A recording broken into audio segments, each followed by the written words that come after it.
রাজনীতির ময়দানে প্রথমবার, মানুষের ময়দানে তো অনেকবারের পর একবার, সুতরাং এটা তো নতুন কিছু নয়।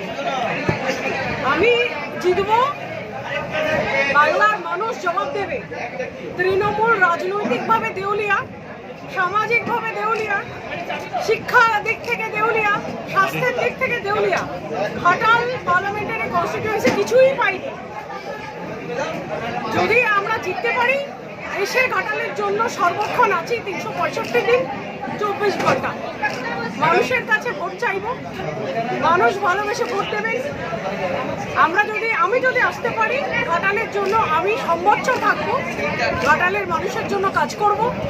এবং যে দেউলিয়াপনটা দেখতে পাচ্ছি, যে সামান্য একটা সুপার স্পেশালিটি হাসপাতালে গেলেও রেফার করে দেয়, শিক্ষার জন্য এসএসসিতে বসে অনশন করে, সংস্কৃতির জায়গায় গালাগালি দিয়ে রাজনীতি করে, সমস্ত দিক থেকে দেউলিয়া হয়ে গেছে তৃণমূল সরকার। ম্যাডাম, তৃণমূল অজিত মাইতিকে নির্বাচন কমিশন শুনলাম যে নোটিশ দিয়েছে।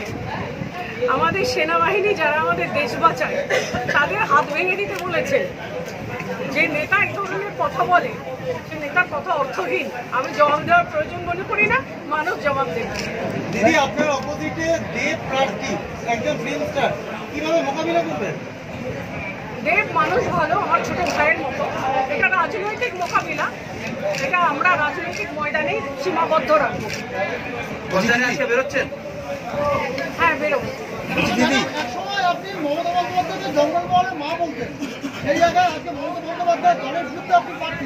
আরে দেবরাজ, কি করছো? এটা তো অনেক পুরনো প্রশ্ন, এটা আজকের দিনে অর্থহীন। মা অনেক রকমের মা আছে, কৈকেয়ীও মা ছিল, ঠিক আছে? দিদি, এই ঘাটাল লোকসভা কেন্দ্রের মধ্যে পিংলা এবং সবং পড়ছে। পিংলায় বিস্ফোরণ হয়েছিল, সবংয়ের কলেজ ছাত্র খুন হয়েছিল। তাতে আপনার বিরুদ্ধে নানা রকম অভিযোগ তুলেছিল বিরোধীরা। সেই সময় কি করবেন, কিভাবে মোকাবিলা করবেন? আবারও তো সেই প্রশ্নগুলো অ্যারাইজ করবে। যখন প্রশ্ন উঠবে আমি উত্তর দেব। একজন এসপি টেনিয়রে অনেক কিছু ঘটনা ঘটে, অনেক বিস্ফোরণ এখনো ঘটছে। সমস্ত বেঙ্গলে বিভিন্ন জায়গায়, বীরভূমে হচ্ছে, ভাঙড়ে হচ্ছে, বিস্ফোরণ হতেই পারে।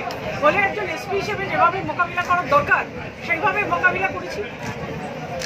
এই প্রশ্ন যদি ওকে জবাব দেবো, ওটা নিয়ে আমার চিন্তা নেই। সোনার একটা অভিযোগ রয়েছে। থাক না অভিযোগ, কি আছে? আমি বুঝতে বেরোবো। ওই অভিযোগ তৃণমূল সরকার করেছে, করুন না। ওটা করে, সবার বিরুদ্ধেই করে। যারাই ওদের বিরুদ্ধে কথা বলে তাদের বিরুদ্ধে বিভিন্ন ধরনের অভিযোগ আছে। নর্মাল, এটা নিয়ে মাথা ব্যথা করার কোনো কারণ। দিদি, আইপিএস থাকাকালীন আপনার কাছে ফ্যাক্টর হবে যেখানে দেবের বাড়ি? না, কোনো ফ্যাক্টর। দিদি, আইপিএস থাকাকালীন আপনি অনেক পলিটিক্সের বই পড়েছেন, আন্তর্জাতিক সম্পর্কের ইতিহাস, আন্তর্জাতিক রাজনীতি, আপনি বই পড়তেন পলিটিক্সের। আপনি কি আগে থেকেই মানে ঠিক করেছিলেন যে পরে ভবিষ্যতে রাজনীতিতে আসবেন? না, আমি সেরকম কিছু ঠিক করিনি।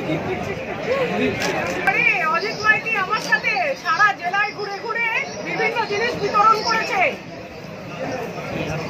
দেব সঙ্গে ছিল, অজিত মাইতির সঙ্গে ছিল। আজকে দেব বলছে উনি ঘাটালের উন্নয়নের জন্য কাজ করেছে, অজিত মাইতি বলছে কিছু করেননি।